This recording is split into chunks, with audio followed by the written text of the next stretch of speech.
Bueno, yo no sé cuántos de ustedes han oído hablar alguna vez. A lo mejor para algunos es la primera vez que lo oyen, para otros dicen, ah, sí, yo sé algo del tema.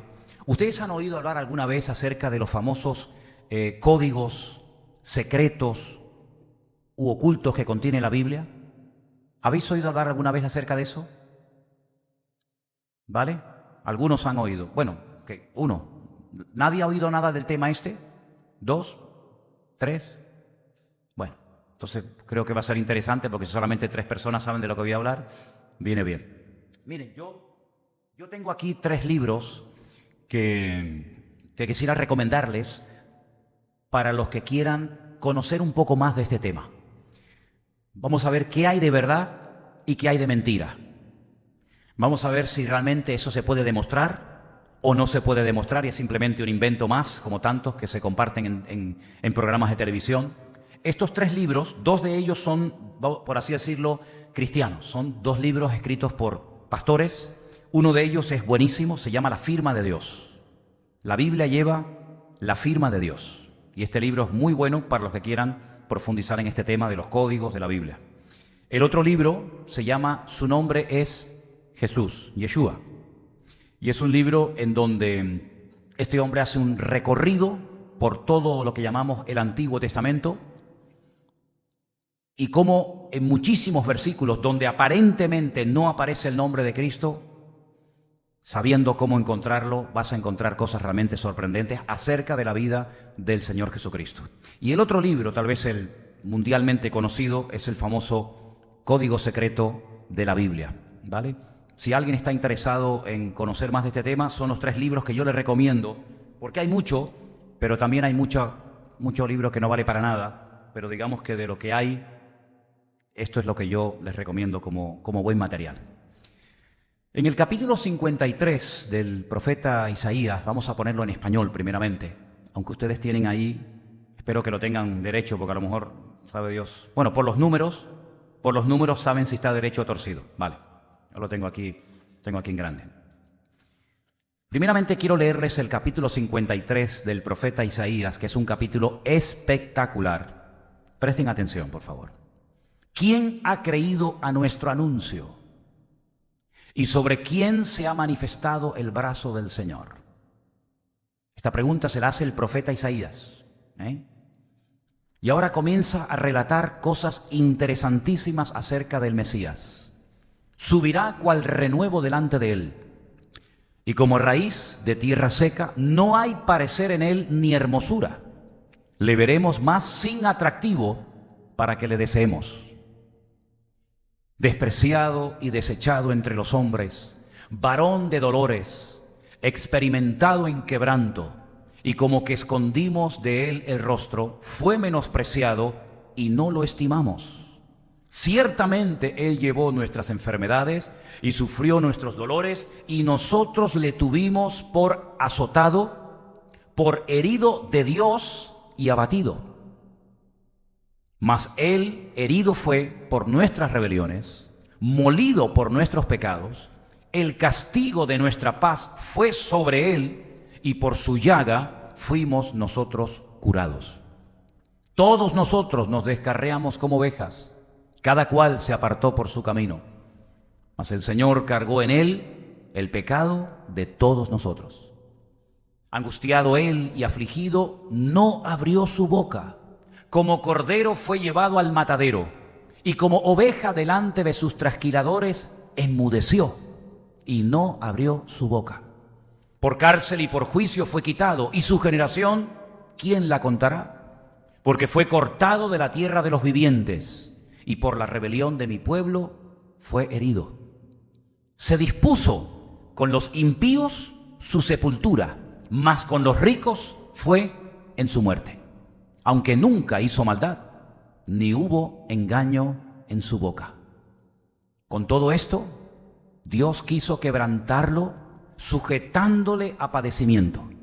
Cuando haya puesto su vida en expiación por el pecado, verá linaje, vivirá por largos días, y la voluntad de Dios será en su mano prosperada. Verá el fruto de la aflicción de su alma, y quedará satisfecho. Por su conocimiento justificará mi siervo justo a muchos y llevará las iniquidades de ellos. Por tanto, yo le daré parte con los grandes y con los fuertes repartirá despojos, por cuanto derramó su vida hasta la muerte. Y fue contado con los pecadores, habiendo él llevado el pecado de muchos y orado por los transgresores. ¿Cuántos dicen amén? 166 palabras tiene este capítulo en hebreo. Y es increíble que con tan solo 166 palabras se pueda decir tanto acerca de él. No necesitó miles de palabras para describir lo que sufriría el Señor, sino que ya digo, con 166 palabras nos da una descripción increíble, muy profunda, muy extensa, muy interesante, que analizaremos Dios mediante a partir de hoy, acerca de lo que le tocaría sufrir al Señor Jesús, al Mesías. Ahora, volviendo al tema de los códigos y de todo lo que a priori no se puede ver en el texto, en este capítulo 53, sabiendo buscarlo, sabiendo cómo se hace, aparecen los nombres de los 12 discípulos de Cristo. Y usted dirá, pero no hemos escuchado, no hemos leído en ningún momento en el capítulo 53 el nombre de los 12 discípulos, pero están. Aparece el nombre de los 2 sumos sacerdotes que estarían en vida cuando el Señor Jesucristo fuera crucificado, Anás y Caifás. Ahí están. Aparece el nombre de Pilato. Aparece también la palabra cruz. No existía la crucifixión en los tiempos del profeta Isaías, pero aparece la palabra cruz en el capítulo. Aparece la palabra Pascua, porque fue en la fiesta de Pascua cuando el Señor Jesucristo fue crucificado. Aparece la palabra Cordero también en el capítulo. Y aparece también la palabra Yeshua. Quiero que pongamos la palabra, pongan lo que yo les vaya diciendo, ¿vale? No se me adelanten, no me pongan cosas que yo no les pida, ¿sí? Póngame ahora la palabra Yeshua, porque ese es el nombre de nuestro Señor. El nombre que nosotros utilizamos, Jesús, no es su verdadero nombre. Los judíos no lo pronuncian, pero si yo les dijera lo que en hebreo significa Jesús, seguramente nunca mencionarías más el nombre Jesús. No te lo voy a decir porque para qué.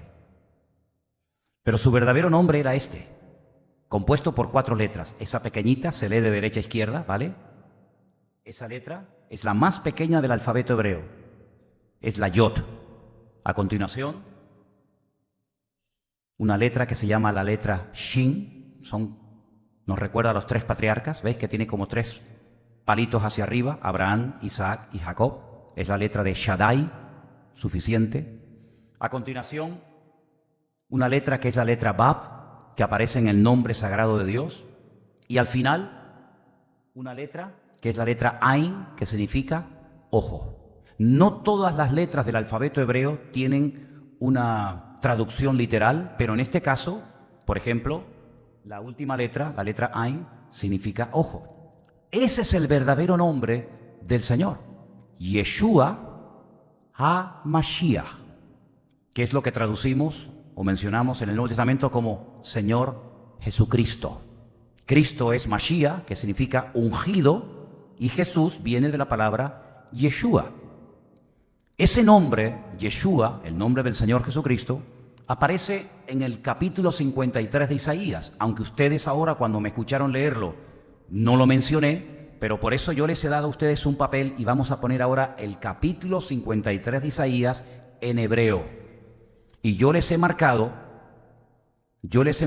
en el capítulo 53 de Isaías en hebreo unas letras. Vamos a ver si lo podemos poner lo más grande posible. Ustedes lo tienen ahí para que veáis aquí abajo, la primera letra abajo, ¿la veis? Tenéis una pequeña letrita que es la letra Yod. Quiero que vosotros en un momentito contéis 20 letras hacia atrás. Por favor, hacer ese ejercicio. Para eso os he dado el papelito. Contar 20 letras hacia atrás. 1, 2, 3, 1, 2, 3, 4, 5, 6, 7, 8, 9, 10, 11, 12, 13, 14, 15, 16, 17, 18. Ahí faltan letras. Es que me has comido el texto. Por eso no me salen todas las letras. Vamos a encogerlo un poquito más. Ok, empezamos. Está comido el texto. No está entero. Por eso no se puede contar. Pero si ustedes tienen el texto completo ahí, me han comido algunas letras. 20 letras hacia atrás aparece una letra, que es la letra Shin. 20 letras hacia atrás llegáis a la letra Bab, y 20 letras hacia atrás aparece la letra Ain. Juntándolas, Yeshua. ¿Os dais cuenta? Ahí lo tenéis. Si después queréis que os lo explique mejor, ahí tenéis el texto, tenéis las letras subrayadas y os vais a dar cuenta que entre un punto amarillo y el otro punto amarillo hay 20 letras. 20 letras entre letra y letra. Esa es la combinación del nombre Yeshua en el capítulo, mejor dicho, de Isaías, capítulo 53. El capítulo 53 de Isaías es un capítulo extraordinario porque Isaías, como bien saben ustedes, no conoció personalmente al Mesías. No conoció al Señor Jesucristo, a Yeshua, no lo conoció. Él escribió cientos de años antes del nacimiento de Cristo, pero describe a la perfección los padecimientos por los cuales tendría que pasar el Señor. Tenemos una lista de los adjetivos que definen, los calificativos que hablan acerca de todo lo que Él tendría que pasar. Y ahí los tenemos.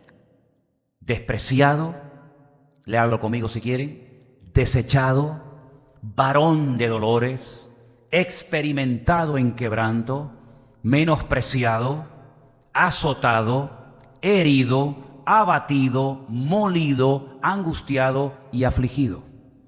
En esas palabras ustedes pueden ver el tremendo sufrimiento físico y espiritual por el cual tendría que pasar el Mesías cuando viniera.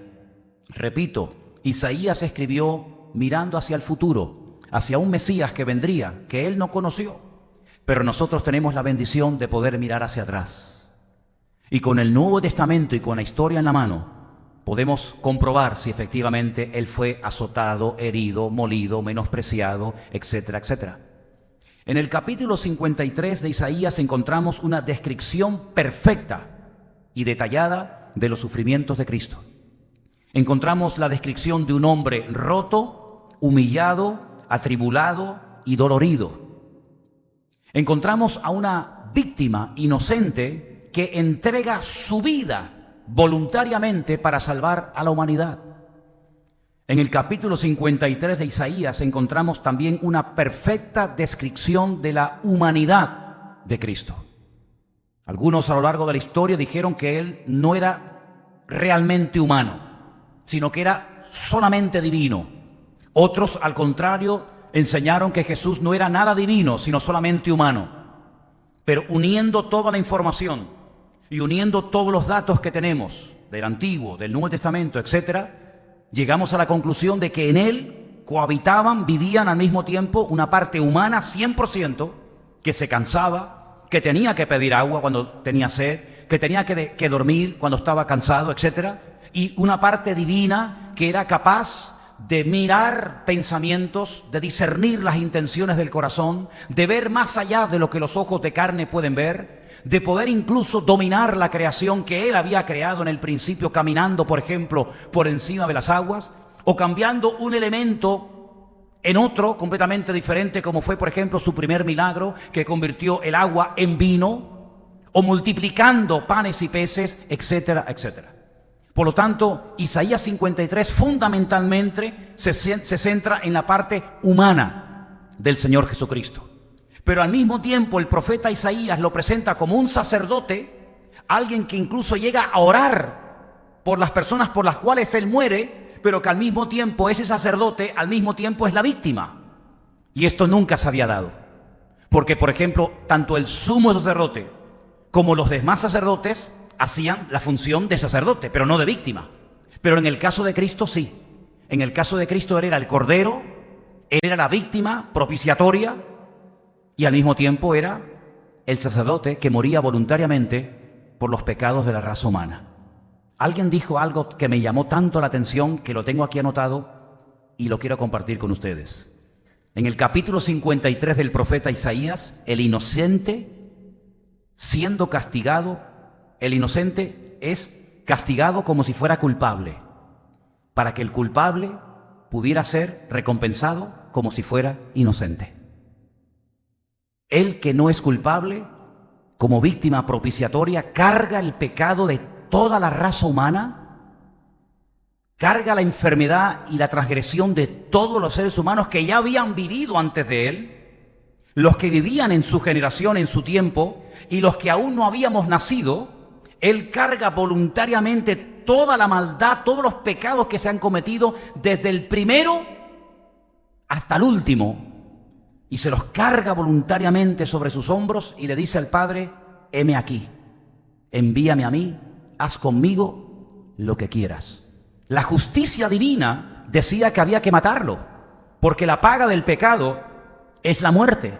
Si Él voluntariamente decide cargar el pecado de todos los violadores, asesinos, idólatras, criminales de la historia, no me queda más remedio que matarte, porque la justicia divina, aunque seas mi hijo, no te puede perdonar. Pero por otra parte, la misericordia también tiene que actuar.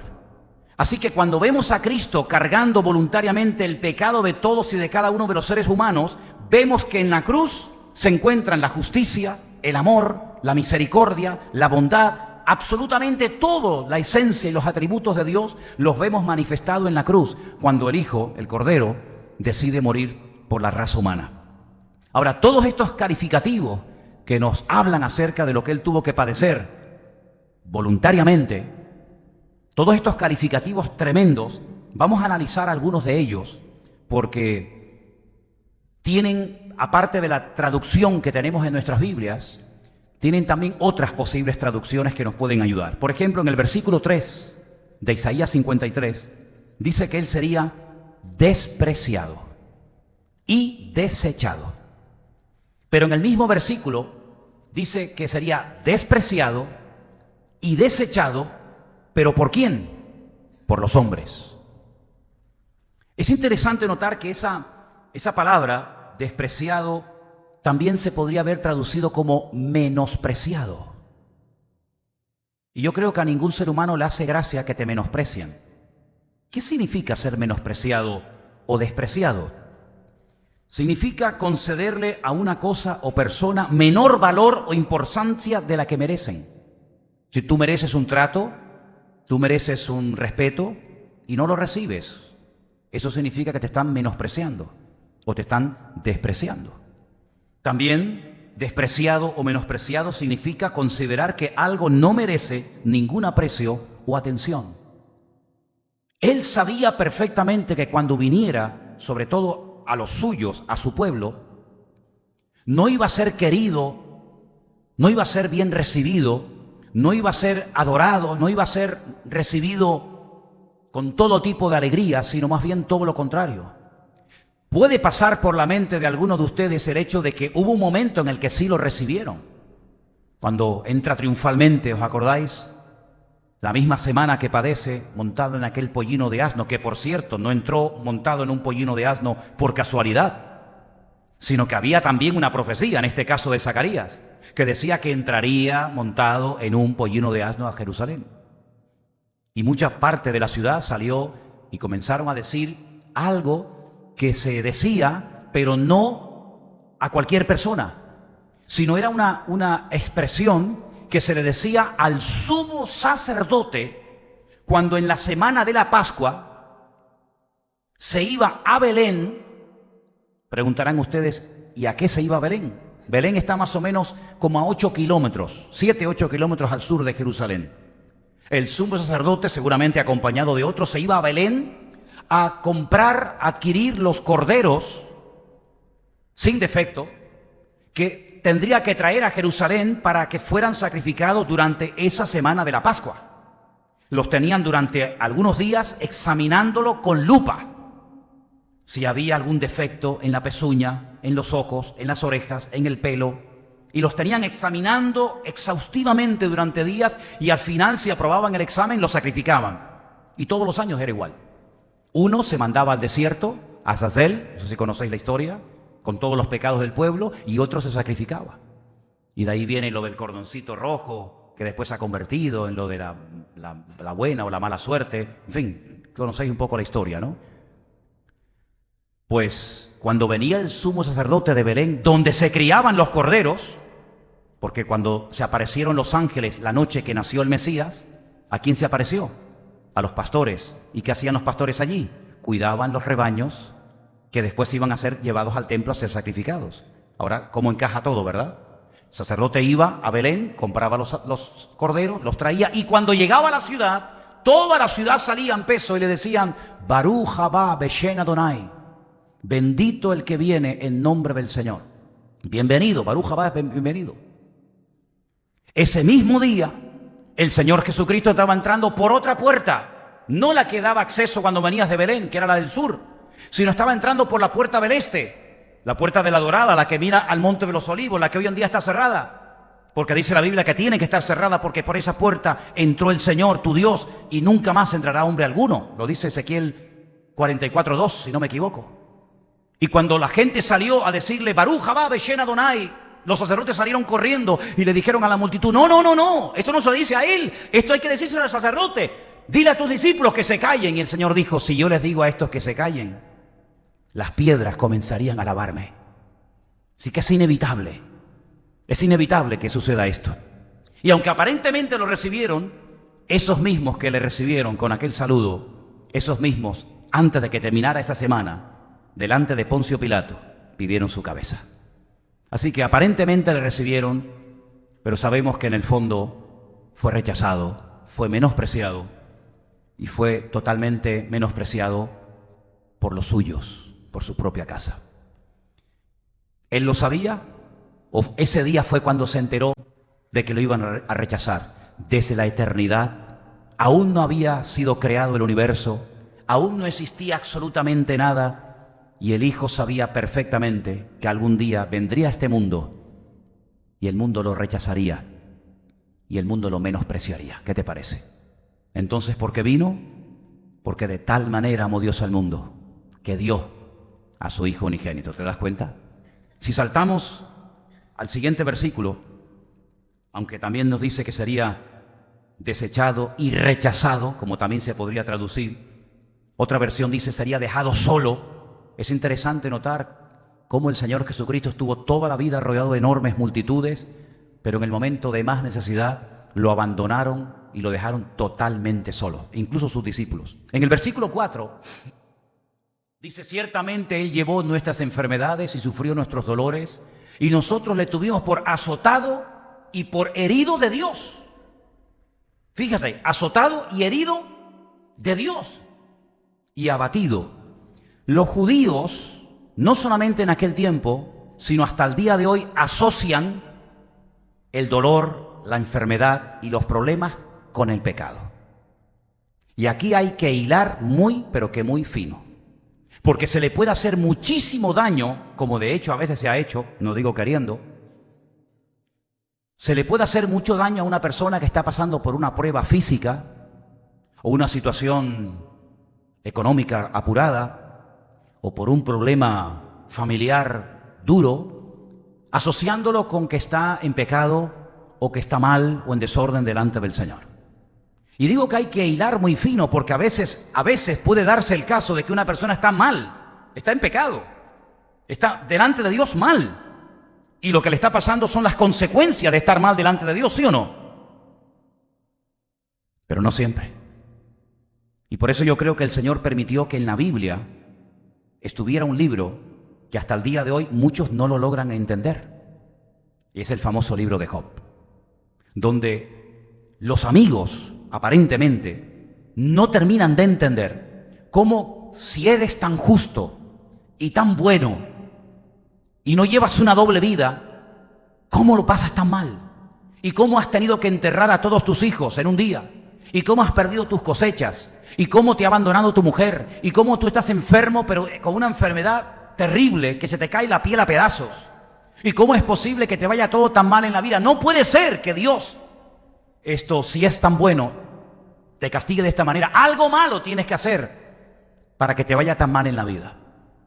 Y por eso cuando leemos que Él fue herido de Dios, es que al judío no le entraba ni le entra en la cabeza que a un justo, que a uno que haga la voluntad de Dios, le puedan pasar cosas aparentemente malas, dolorosas o negativas. De hecho, hay unos libros de un famoso rabino que yo leo mucho, que dice: las transgresiones están unidas a las desgracias. Es decir, desgracia, detrás de esa desgracia, detrás de esa enfermedad, detrás de esa ruptura matrimonial, detrás de ese problema de la índole que sea, seguramente hay una transgresión, un pecado o algo que estás haciendo mal.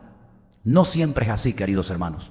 No siempre en la Biblia, en el mundo espiritual, 2 y 2 son 4. Muchas veces hay cosas que no logramos entender el por qué. ¿Por qué el Señor permitió que pasara tanto Job? ¿Por qué el Señor permitió que lo pasara tan mal su propio hijo cuando era justo y nunca había pecado?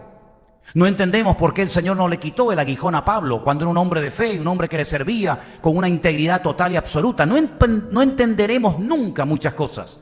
Pero sí quiero decirles algo, queridos hermanos. No hemos sido llamados a entenderlo todo. Pero a pesar de no entenderlo todo, siempre daremos honra y gloria a Dios, porque los que amamos a Dios, todas las cosas nos ayudan a bien. ¿Cuántos dicen amén? Así que si un hermano se cae y se rompe la pierna, no es que esté en pecado, es que en la vida, en algún momento nos caeremos. Como yo, por ejemplo, me caí en este viaje en Israel. Sí, me caí. Hacía años que no me caía.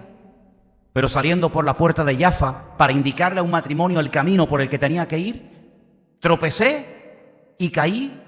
Y bueno, tengo las marcas. Y en mi caída golpeé a un guía ruso y también al pobre lo tiré al suelo. Pero él quedó peor que yo porque se quedó con un problema en la rodilla tremenda y tuvo allí que venir la policía y bueno, fue un lío tremendo. Pero no siempre cuando te echan del trabajo es que Dios te está castigando. Y no siempre cuando un hijo se te revela es que estás en pecado. Y no siempre cuando caes enfermo o te dicen, mira, tienes esta enfermedad, es porque has hecho un pecado y ahora Dios viene a castigarte. No, querido, no es así tan fácil.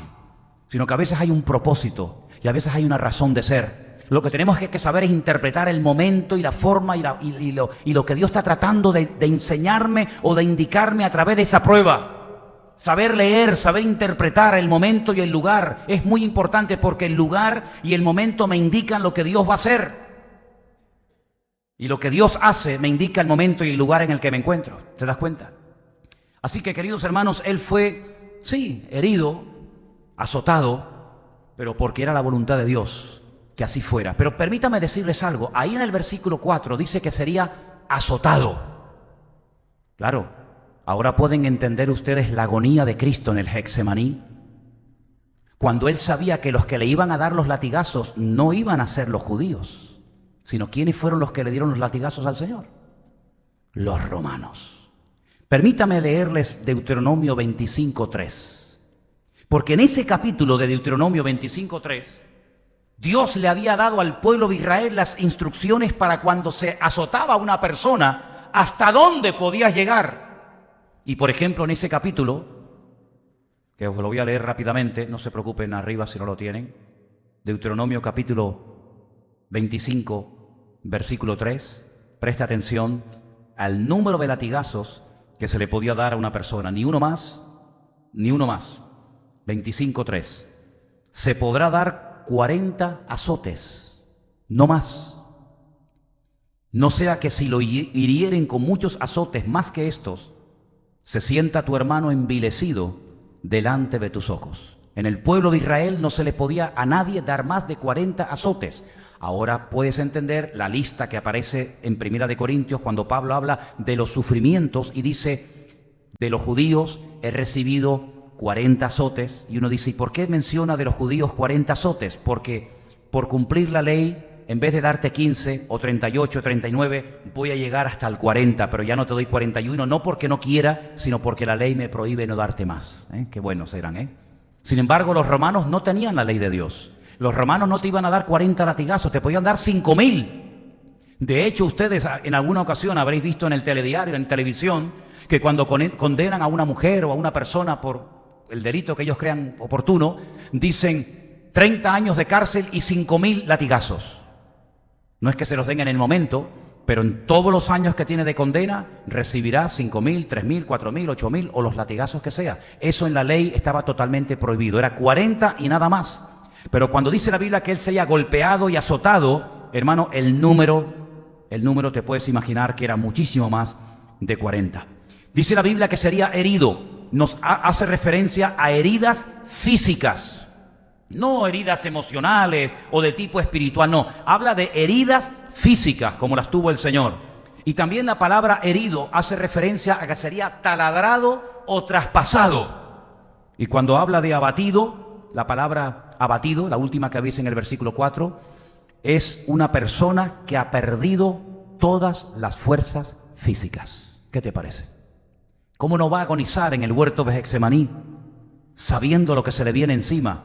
¿Creen ustedes que esa noche en el huerto de Getsemaní fue cuando el Señor se dio cuenta de que le iba a pasar todo esto? ¿O él ya sabía, porque ya estaba escrito en la palabra, todo lo que le iba a ocurrir desde antes de la fundación del mundo? Sin embargo, no evitó el cumplimiento de la palabra. Él era capaz de sufrir en carne propia.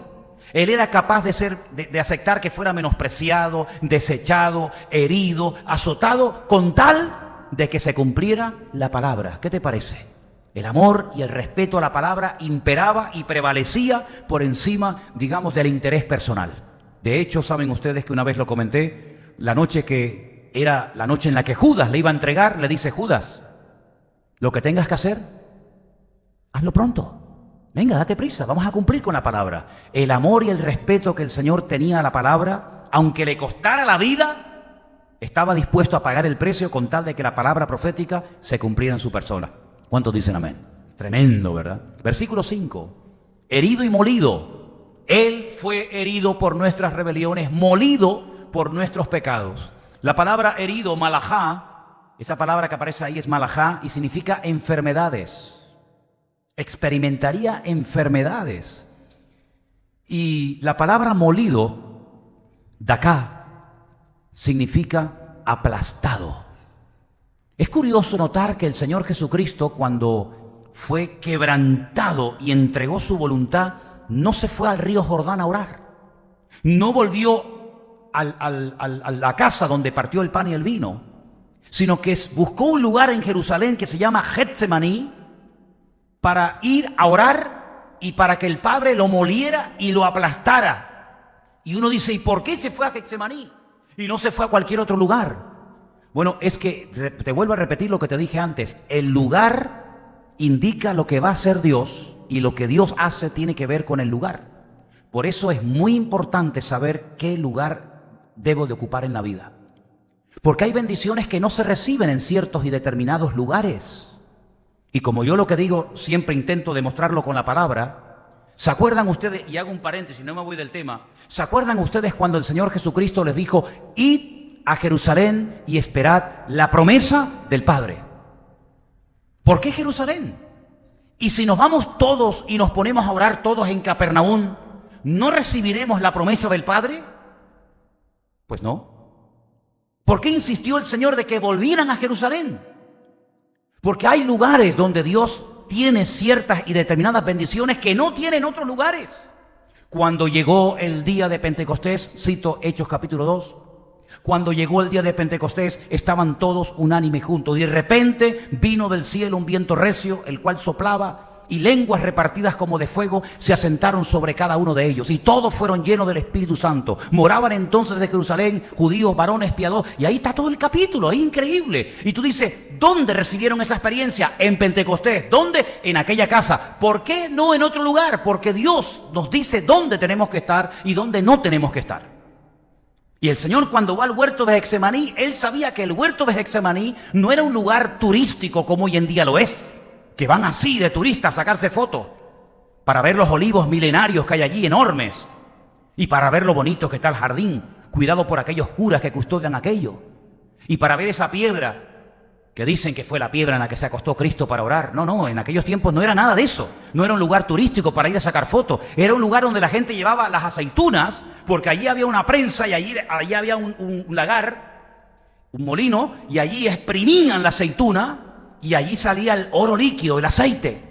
Y entonces el Señor dijo: bueno, como aquí aplastan y machacan la aceituna para sacar el aceite, yo voy a ir al huerto de Getsemaní para que mi Padre me machaque y para que mi Padre me trate y para que allí le entregue mi voluntad.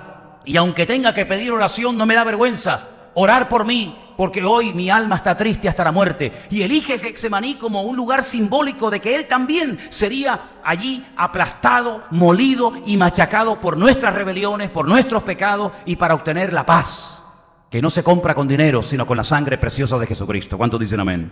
Así fue herido, molido. Claro, cuando te dicen en Israel que este capítulo no tiene nada que ver con el Mesías, sino que este capítulo describe los sufrimientos del pueblo de Israel, no sé si echarme a llorar o echarme a reír. Porque en absoluto, jamás, durante siglos y siglos y siglos y siglos, el pueblo de Israel siempre creyó y aceptó que Isaías capítulo 53 era el capítulo que describía la vida del futuro Mashiach, del Mesías. Pero un señor llamado Rashi, un rabino francés, de origen francés, dijo, no, vamos a cambiar esto del Mesías y vamos a decir que este es el pueblo de Israel, que el profeta describe sus sufrimientos y sus dolores y sus angustias. Y como la gente se quedó así medio desconcertada, porque hasta ahora hemos creído una cosa y ahora nos quieren hacer creer otra, pues al final se le dijo, este capítulo no se lee. Y no es que lo hayan quitado de la Biblia, sino que simplemente se le dice a la gente, este capítulo no lo lean, así directamente, en crudo. ¿Qué te parece? Pero mira qué privilegio tenemos nosotros en esta noche de poder leer el capítulo 53, porque aquí no se oculta nada, y mucho menos la palabra del Señor. Amén, hermanos. Versículo 7, venga, vamos rapidito. ¿Qué hora tenemos? Vamos. Todos nosotros, culano, catzón, taíno, es un versículo que estamos aprendiendo en hebreo. Todos nosotros, y cuando se lo digo a la gente allí en Israel, se quedan con la boca abierta diciendo, madre mía, todos nosotros nos descarriamos como ovejas. Esto no solamente los gentiles, no, todos nosotros, el pueblo de Israel también incluido. Cada cual se apartó por su camino, mas el Señor cargó en él el pecado de todos nosotros. Y ahora dice, angustiado, que es la palabra oprimido. Ahora vamos a leer en Job 39:7. Angustiado, afligido, no abrió su boca. No era un hombre respondón. Era una persona que callaba, se tragaba el dolor y no manifestaba el dolor. Y esto llamó tanto la atención de Pilato que dijo, ¿no me hablas? ¿No me contestas? ¿Tú no sabes que tengo poder y autoridad para salvarte o para condenarte? Y cuando se cuestiona el concepto de autoridad es cuando él abre la boca y dice, cuidado, para el carro, no te confundas, amigo. Tú no podrías hacer absolutamente nada contra mí si mi Padre no te lo permite. Así que no es que tú me quites la vida, yo la ofrezco voluntariamente. ¿Cuántos dicen amén? Pero fue oprimido. Y esta palabra oprimido la analicé y hace referencia, y esto lo acabo de ver en Israel, en esa cueva de Elías donde les mostré antes, hace referencia al arriero que golpea constantemente a su animal.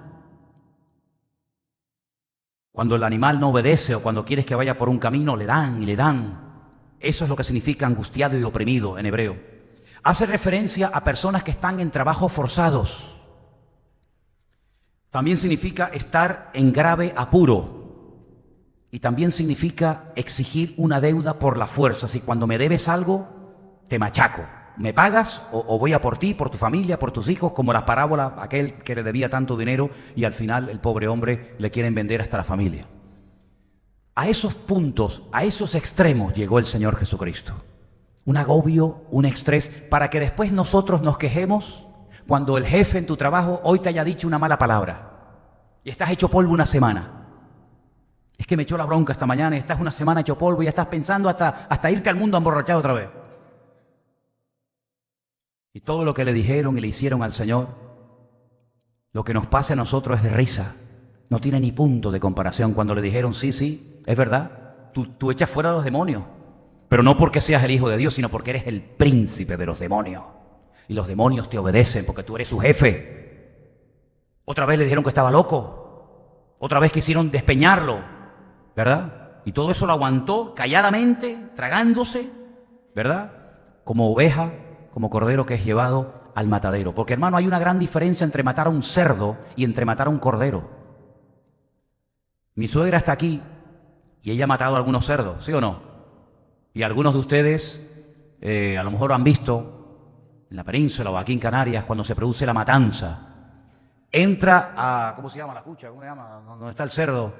Entra a la cuadra y saca al cerdo y ponlo encima de la mesa e intenta matarlo. Hermano, ese animal, yo no sé si se huele que ha llegado su día y su hora, pero hace un escándalo terrible, terrible. El cordero hace así y te pone el cuello. Y tú le pegas el corte en la yugular y el animalito no hace ni el más mínimo ruido. No se queja, no sale corriendo, sino que casi como que se ofrece, ¿no? Y así fue el Señor Jesucristo. Y un ejemplo lo podemos ver, por ejemplo, en Abraham y en Isaac, su hijo, que dice que ambos subían juntos al monte Moriah. Siempre tenemos la imagen en la cabeza de un niñito pequeñito que va de la mano del papá y que lo lleva a la montaña y lo amarra al niño. Quítate esa imagen de la cabeza, por mucho que te la hayan enseñado en la escuela dominical. Cuando Abraham subió con su hijo Isaac, después de 3 días de caminar desde el sur de Israel, desde una ciudad llamada Beersheba, que significa la ciudad de los 7 pozos, hasta el monte Moriah, que significa Dios o el Señor es mi maestro. Fíjate los nombres tan bonitos que tienen los lugares en Israel. Cuando lo sube al monte Moriah y lo pone encima del altar, Isaac tenía 40 años. De ahí que enfatice el autor de que ambos subían juntos. Porque Isaac no era tonto. Isaac sabía que el padre llevaba la leña, el cuchillo, el fuego. Pero aquí falta lo principal. Aquí falta el cordero. Y cuando le pregunta al padre, padre, ¿y el cordero? Y el padre le dice, el Señor proveerá, hijo. En esa palabra hebrea, el Señor proveerá, dentro está la palabra cordero, aunque no se vea en español. El Señor proveerá, ahí está el cordero. Pero en este caso el cordero eres tú. Y Abraham, Isaac, que no era tonto, que no era la primera vez que subía a un monte a hacer un sacrificio con su padre, él sabe perfectamente que en este caso el que vas a morir eres tú.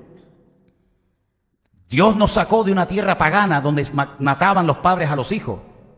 ¿Y ahora qué es? Volver atrás y practicar aquellas barbaridades de las cuales el Señor nos sacó. Pero Padre, si esa es la voluntad de Dios, cuenta conmigo y córtame la cabeza o lo que quieras cuando quieras. Ese es el sometimiento impresionante del Hijo al Padre. Se sometió, no se resistió, no salió corriendo. Y dice, subían ambos juntos. Pero qué tremendo, ¿no? Cuando en el Nuevo Testamento dice que Abraham tenía tanta fe en Dios que sabía que si lo mataba, podía orar para que el Señor se lo devolviera de la muerte, resucitado. Dice, en cierto sentido así fue lo que pasó. Es interesante notar que cuando llega a la casa, su madre ya está muerta.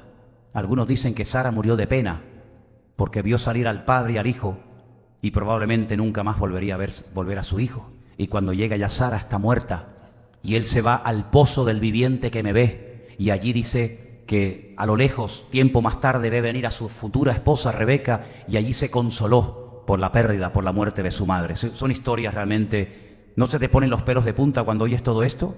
Yo llevo casi 40 años predicando la Biblia y cada vez que hablo de esto me emociono porque digo, Señor, tu palabra es una pasada, tu palabra es una maravilla. Bueno, pues ese sometimiento de ese hijo al padre, que al final se libró, al final se escapó, ¿sí o no? Porque el padre, Dios le dice al padre Abraham, alto, date la vuelta. Y entonces saca al hijo y degolla al carnero.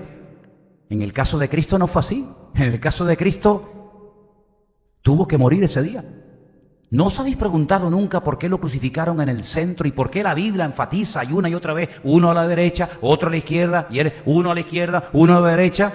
Porque la Biblia no cuenta cosas para rellenar, sino que cuando dice que ahí lo pusieron en el centro, tiene que ser por algo. Bueno, pues yo te voy a decir por qué dice eso la Biblia. Porque los romanos tenían la costumbre de que ponían a la izquierda el menos malo, a la derecha el que era el principal. Este fue el colaborador, pero a la derecha fue el que lo hizo, pero en el centro era el cabecilla, el peor de todos, al centro, para que la gente diga, el de la izquierda, el pobrecito, fue una víctima, el de la derecha fue el malo, pero el del centro, amigo, el del centro fue el cerebro de la operación. Y a Cristo, mira tú por dónde lo ponen en el centro de los dos malhechores, para decir, de los tres, el peor, el del centro. Y Cristo lo sabía, pero como oveja fue llevado al matadero. Versículo 8. una palabra que me llamó mucho la atención. Por cárcel y por juicio fue quitado. Su generación, ¿quién la contará? Porque fue cortado de la tierra de los vivientes y por la rebelión de mi pueblo fue molido o fue herido. La palabra cortado significa eliminado, dejar de existir. En otras palabras, el profeta Isaías está diciendo que el Mesías, cuando viniera, no moriría de viejo. Hay una leyenda hindú que dicen que Jesucristo, antes de ministrar, antes de ser el Señor Jesucristo en Israel, fue a la India. Y en la India aprendió todo lo que después fue a Israel y enseñó. Y cuando terminó su ministerio, se fue a la India, a Cachemira, y allí se hizo un gurú. Y allí hay todavía hasta el día de hoy hijos y descendientes del Mesías judío. Barbaridades, con tal de que el mundo no acepte la verdad. Pero Cristo fue cortado, fue eliminado, fulminado de una muerte cruel, atroz, que duraba horas. De hecho, sabemos que murió más o menos, o lo crucificaron más o menos a las 7 de la mañana y hasta las 3 de la tarde estaba agonizando. Una tortura terrible, más aparte los latigazos que le habían dado, donde le dejaron los huesos a flor de piel y le arrancaron toda la piel de la espalda a tiras, más la corona de espinas, etcétera, etcétera, ¿verdad? Y todo eso por amor a la humanidad. Fue cortado. Cortado significa muerto totalmente. Ahora, dejadme que os lea Daniel 9:26. Yo no sé si lo tenéis arriba, si no yo os lo leo rápidamente. Daniel, mira, ahí está. Daniel 9:26. Escuchen, esto es una profecía alucinante que en su día estudiamos. Los términos que se emplean aquí son términos que no se utilizan hoy en día entre nosotros. Ya lo explicaremos en otro momento cuando llegue la oportunidad. Después de las 62 semanas, hay que multiplicar por 7 porque son semanas de 7 años. Se le quitará la vida al Mesías. Se le quitará la vida al Mesías. Mas no por sí, sino va a cometer un acto de suicidio. No se va a ahorcar, no se va a quitar de medio. Se le quitará la vida al Mesías, mas no por sí. Y ahí sigue diciendo el resto de la profecía. Y el pueblo de un príncipe que ha de venir destruirá la ciudad, el santuario. Su fin será con inundación hasta el fin de la guerra. Durarán las devastaciones. Una profecía muy completa. Pero fijaros cómo Daniel también dice que al Mesías se le iba a quitar la vida. Lo iban a matar, lo iban a crucificar. Y también Zacarías, son muchos versículos, hay un montón de datos que hay aquí para estudiar este tema. Zacarías dice, y mirarán al que traspasaron. Y Zacarías dice que harán gran lamentación por él. Zacarías dice que moriría crucificado, porque dice que mirarían al que traspasaron. Quiere decir que cuando el Señor Jesucristo venga, sus heridas en sus manos, en sus pies y en su costado aún serán visibles. De hecho, cuando ustedes lean el libro del Apocalipsis, dice que Juan lo vio en el cielo y vio a un cordero inmolado, un cordero que llevaba cicatrices, un cordero que llevaba heridas. Esas heridas permanecerán por la eternidad en las manos, en los pies y en el costado de Cristo, como señal permanente de que un día el Mesías murió de aquella manera cruel por nosotros. Ahora, la cruda realidad de todo esto es que, aunque el Señor utilizó al Imperio Romano, que fueron los inventores, por así decirlo, de la crucifixión, y aunque utilizó a las autoridades religiosas de la época en Israel hace 2000 años, la cruda realidad, independientemente de si eran los judíos o eran los romanos, la cruda realidad es que todo este martirio y todo este sufrimiento que estamos relatando en esta noche era el que tú y yo merecíamos. Es decir, en aquella cruz teníamos que haber muerto todos los seres humanos. Esos que dicen que tú siempre fuiste bueno, espero que aquí no haya nadie que hable así. Porque siempre hay gente que dice, no, yo siempre fui bueno. Bueno, yo fui a la iglesia porque, bueno, pero yo siempre fui bueno. Ya. Así que Cristo por ti no murió. Tú eras tan bueno, que Él pasó todo ese calvario para nada, porque tú eras tan bueno. Eso será para los ladrones, los delincuentes, ¿verdad? Esa cruz y ese martirio y ese sufrimiento lo padeció el Señor Jesucristo por todos nosotros. Porque éramos nosotros los que teníamos que morir de esa manera. Pero Él le dijo al Padre, déjalo, Señor, déjalo, Padre. Yo voy a morir por el pecado de él y del otro, y del otro, y del otro, y del otro. Y si quieres, ensáñate conmigo para que ellos sean salvos. Es decir, el inocente pasa por culpable para que el culpable pase por inocente a través de Cristo delante de la presencia de Dios. Si esto no es amor, ¿qué es entonces? Finalmente el capítulo termina diciendo, en el versículo 9, se dispuso con los impíos su sepultura. Se dispuso, alguien dictaminó que a Cristo lo crucificaran entre malhechores, entre impíos, entre pecadores. Alguien lo dispuso, alguien estableció que Cristo muriera de esa manera, no aparte, no con una flecha o con una lanza, sino se dispuso que muriera con los impíos en su sepultura, más con los ricos fue en su muerte. Ahora, esto es un milagro que a lo mejor alguna vez lo has oído o a lo mejor no. Te vuelvo a leer el versículo. Se dispuso, alguien estableció la forma como tenían que morir, pero además dice, se dispuso con los impíos su sepultura. ¿Qué le hacían a los crucificados? Bueno, a muchos de ellos no los enterraban. De hecho, eso ya te lo digo así de entrada. A muchos crucificados no los enterraban. Y es lo peor que se le puede hacer en esa cultura a una persona. Quemarlo o no enterrarlo. En esa cultura es impensable esa gente que dice, no, a mí que me quemen. En esa cultura se quemaba a lo peor. A lo peor de lo peor, los que no se merecen ni un cacho de tierra, se les prendía fuego. Yo sé que es una práctica que muchos cristianos y tal, y se ha extendido mucho y no sé qué, no sé cuánto, pero yo te digo lo que dice la Biblia. Tú después como si te quieren tirar a la punta de Teno, a mí me da igual. ¿Quieres que te tiremos allí? Vamos y te tiramos. Engodo para los peces. Pero en aquella cultura, el que no te enterraran o te quemaran era lo peor que te podían hacer.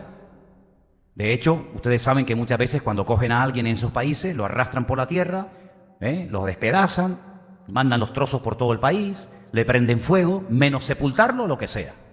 Entonces, alguien dictaminó que Jesús fuera crucificado, que fuera muerto con los malhechores, y había un lugar que era como una especie de estercolero, una especie de basurero, donde se llevaba a los que habían muerto en la cruz. Peor sitio, lo más inmundo, toda la basura, toda la porquería, allí lanzaban los huesos de la gente. Generalmente a los crucificados se les tenía días y días en la cruz, y cuando morían venían animales, venían cuervos, venían buitres, los iban despedazando, y aquello era algo terrible. Pero mira tú por dónde,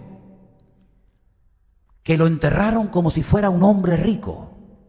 Y un tal José de Arimatea, porque dice, más con los ricos fue en su muerte, con los ricos en plural. Y esto es muy interesante, porque cuando uno quiere hacer lo que llamamos, lo que decía hoy en la clase de ustedes, exégesis, es decir, extraerle al texto lo que dice, no lo que no dice, ni meterle cosas que no tiene, sino una correcta exégesis, una interpretación correcta de la escritura, no manipulando, ¿vale? Pues es curioso notar el término ricos, porque los dos hombres más ricos en aquel momento de Jerusalén tienen que ver con la muerte de Cristo. Uno, el dueño de la tumba que les acabo de enseñar en la fotografía, José de Arimatea. José de Arimatea era un hombre que decidió preparar su sepultura labrando, perforando una roca, que eso costaba un dineral y no todo el mundo podía hacerlo, para que cuando él muriera y su familia lo enterraran a él. Pero mira tú por dónde él renuncia a ese sepulcro que él seguramente a pico y pala había mandado hacer, y renuncia a su sepultura para dársela a otra persona que no es ni familia ni amigo, pero dice que en el principio José de Arimatea fue un discípulo de Cristo. No sé si lo habéis leído, yo lo leí ayer. Dice que José de Arimatea fue discípulo de Cristo. Algunos dicen, pero Cristo tuvo 12 discípulos. No, señor. Cuando empezó tuvo 70. Después el grupo fue bajando. Pero dice que José de Arimatea fue un discípulo de Cristo. Y tal vez diciendo, bueno, yo tal vez no fui un fiel discípulo de Cristo, pero en este momento quiero darle lo mejor que tengo, lo más valioso, y le doy mi sepulcro. Se lo dio. Y mira tú por dónde otro hombre tremendamente rico, que cuenta la historia secular, que era un hombre importantísimo, tremendamente rico, que la Biblia dice que era un hombre principal. Que es un principal, un hombre muy importante entre los judíos, que se llamaba Nicodemo. Capítulo 3 de San Juan dice que vino de noche un principal entre los judíos llamado Nicodemo. Fue el que va al Poncio Pilato, a la fortaleza de la Antonia, donde vivía Poncio Pilato, y le pide el cuerpo de Cristo. Y tú dices, pero dos hombres ricos tratando de darle la mejor sepultura. Uno judío, fariseo, pidiendo el cuerpo, y el otro entregando su sepultura al Señor. Y ahí se cumple la palabra. Se dispuso con los impíos su sepultura, mas con los ricos fue en su muerte. Y lo sepultaron en un sepulcro, no en piedra, no lo lanzaron en aquel estercolero, no lo dejaron allí que se descompusiera en la cruz, sino que fue sepultado como un rico, aunque nunca hizo maldad ni hubo engaño en su boca. Él no pudo decidir su sepultura.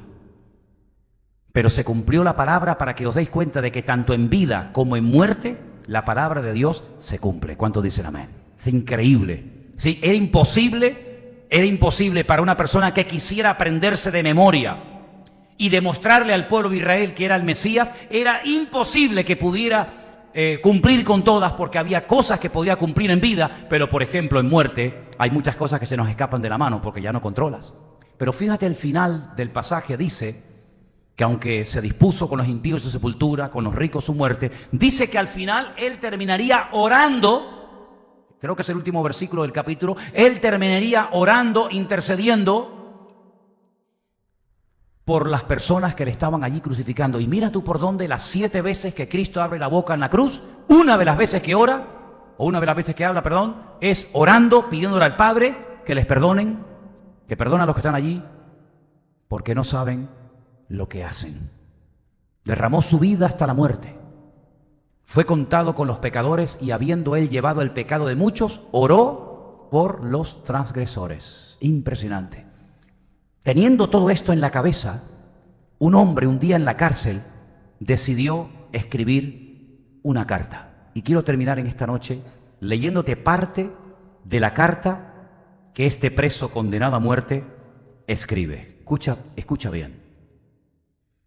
Haya pues en vosotros este sentir que hubo también en Cristo Jesús. Escucha. El cual, siendo en forma de Dios, no estimó el ser igual a Dios como cosa a la que aferrarse, sino que se despojó a sí mismo, tomando forma de siervo, hecho semejante a los hombres, y estando en la condición de hombre, se humilló a sí mismo, haciéndose obediente hasta la muerte y muerte de cruz. ¿Te das cuenta cómo Pablo, teniendo en cuenta el capítulo 53 de Isaías, dice que exactamente eso fue lo que el Señor Jesucristo hizo? Podía haber elegido el lugar más famoso de la tierra, eligió el más pequeño e insignificante, Belén de Judea. Podía haber nacido en una familia tremendamente rica y reconocida en el país. Nació en una familia tan sencilla y tan humilde que no tenían dinero ni para contratar una habitación donde su madre pudiera parirlo. Todo se elige de antemano, demostrando que es Él en su soberanía, en su eternidad, el que elige el tipo de vida, el tipo de ropa, el tipo de persona, el tipo de comida, el tipo de muerte, el tipo de estilo de vida que Él llevaría. Luego, nada es casual en Cristo. Nada es casual. Dice, no tengo ni donde recostar mi cabeza, el creador del universo, de millones y millones de galaxias. No tengo ni donde recostar mi cabeza. El creador de los océanos, donde hay millones y millones de toneladas de metros cúbicos de agua, le dice a una mujer, dame agua porque tengo sed. El creador del universo se queda dormido en una barca y el creador del universo necesita un burro para poder entrar triunfalmente y cumplir la palabra profética de Isaías 14, el día que entró triunfalmente en Jerusalén. El creador de la tierra y del universo no tiene ni una sepultura, pero no te preocupes que un rico te la va a regalar, te la va a prestar para que se cumpla la palabra profética de Isaías 53. Sí, está todo controlado, todo bajo el control. Y entonces dice, y verá el fruto de su aflicción y quedará satisfecho. Y Pablo, diciéndolo de otra forma, dice, pues, porque se humilló, se anonadó, se hizo nada, se desprendió a sí mismo, llegó hasta lo más bajo que puede llegar un ser humano. Por eso el Padre le ha dado un nombre que es sobre todo nombre, para que en el nombre de Yeshua HaMashiach se doble toda rodilla de los que están arriba en el cielo, en la tierra y aún debajo de la tierra, y toda lengua confiese que Jesucristo es el Señor, para la gloria de Dios Padre. ¿Os das cuenta cómo no hay casualidad? ¿Cómo no hay injusticia? ¿Cómo no se pasa el Padre? Hasta cuando lo abandona hay justicia. Hasta cuando el gemido indecible y de dolor de Cristo en la cruz, Padre, ¿por qué me has desamparado? Hasta en ese acto hay justicia de parte de Dios. Porque si el Padre se hubiera quedado con el Hijo siendo el pecado personificado, hubiera sido injusto. Hubiera ido en contra de la santidad de su esencia misma. ¿Por qué? Porque la santidad de Dios le impide cohabitar con el pecado. Y Él tiene que abandonar a su propio Hijo. ¿Pero por qué? Porque lo odia, no. Porque lo ama y porque la santidad no puede cohabitar con el pecado. Pero sin embargo lo ama tanto y en su misericordia lo ama tanto que no permitió que se corrompiera, no permitió que ni un solo hueso fuera quebrantado, sino que al tercer día lo resucita, demostrándole al mundo que Él no fue un impostor ni un mentiroso, sino que Él era el Rey de Reyes y Señor de los señores. Y quiero que ahora le des un fuerte aplauso al Señor, porque Él se lo merece. ¡Aleluya! ¡Gloria a Dios! ¡Gloria a Dios! ¡Amén! ¡Gloria a Dios! Fuerte ese aplauso para el Señor Jesús. A ti la gloria, a ti la honra, al que vive por los siglos de los siglos. Amén. Aleluya. Aleluya. Gloria a Dios. Para muchos fue el final. Para muchos fue el principio. Para muchos fue una vergüenza. Estando en el sepulcro hace unos días, le dije a la gente, ¿sabéis? Lo primero que se dijo para extender la mentira, se usó el poder económico, se usó el dinero, porque los judíos fueron a Poncio Pilato y le dijeron, ¿sabes? Hemos recordado algo. Y a ver si al final va a ser peor el remedio que la enfermedad. Este hombre dijo, cuando estaba vivo, que al tercer día resucitaría. Entonces, para evitar males mayores, ¿por qué no le dices a unos cuantos soldados que custodien la tumba para que nadie se acerque por aquel lugar? No sea que los discípulos se atrevan a robar el cuerpo y después extiendan la mentira de que ha resucitado. Y allí van 16 soldados romanos, 16 Rambos, armados hasta los dientes, con la orden de que nadie se acerque ni a 1 milímetro de la tumba. Ponen un precinto romano y allí están 16 soldados romanos que saben que como se les robe el cuerpo que está dentro, ellos van a morir muertos, lo van a matar al día siguiente. Al tercer día, cuando el Señor Jesucristo resucita, y lo dije el otro día, lo vuelvo a repetir ahora, la piedra no se quitó para que Él saliera. No, la piedra se quitó para que tú entres adentro y veas que está vacía. Aunque estuviera la piedra, Él iba a salir igual. Así que no quito la piedra para que el Señor salga, sino quito la piedra para que entre y para que puedas ver con tus propios ojos que la tumba está vacía. Fueron otra vez a la autoridad y le dijeron, mira, esto se nos va a ir de las manos y esto va a ser una rebelión terrible. Vamos a subvencionar, vamos a pagar, a sobornar la guardia y decirle que sus discípulos robaron el cuerpo de noche. Dice, y esto hasta el día de hoy se cree.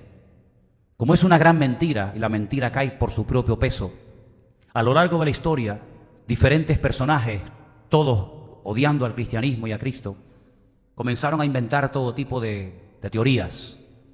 Una de las teorías tal vez más conocidas es que Jesús realmente no murió, sino que se desmayó.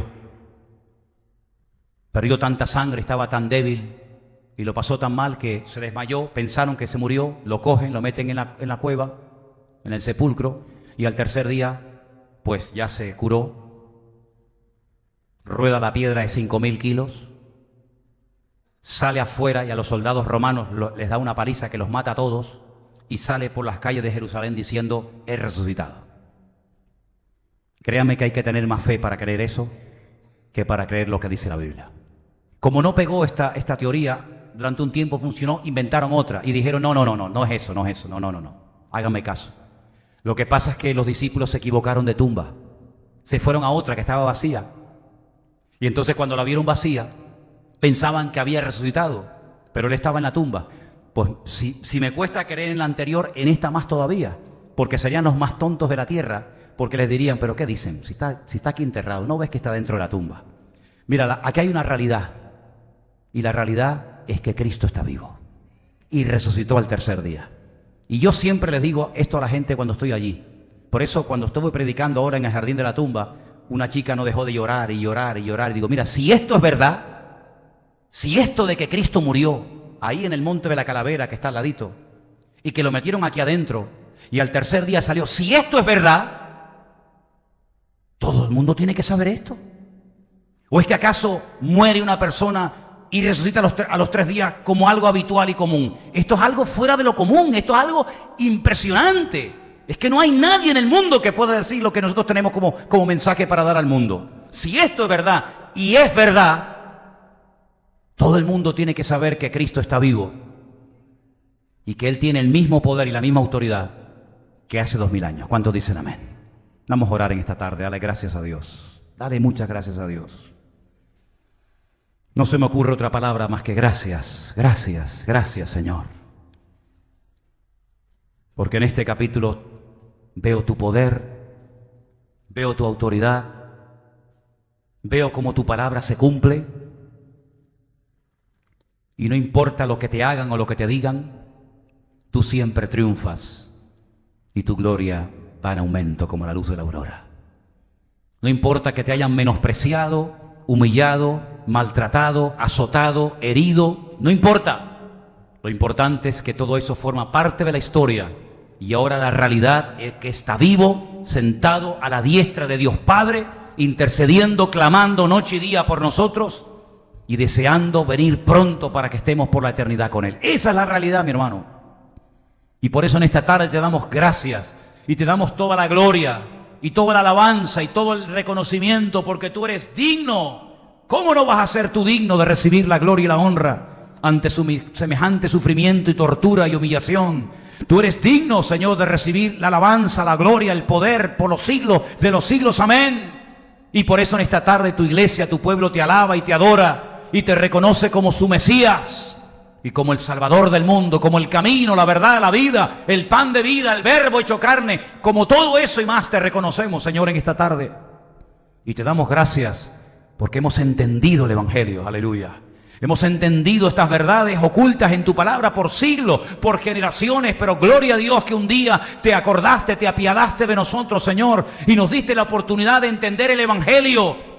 Y lo hemos entendido, Señor, y queremos publicarlo y queremos decirle al mundo que Cristo vive y que la muerte no acabó con tu vida. Aleluya. Gracias, Señor, por esta palabra, por este capítulo tan espectacular, Isaías 53, donde te vemos a ti glorioso y triunfante. Gracias, Padre, por tu palabra en nuestra vida y por tu presencia. En el nombre bendito de Yeshua HaMashiach, nuestro Señor. Amén y amén.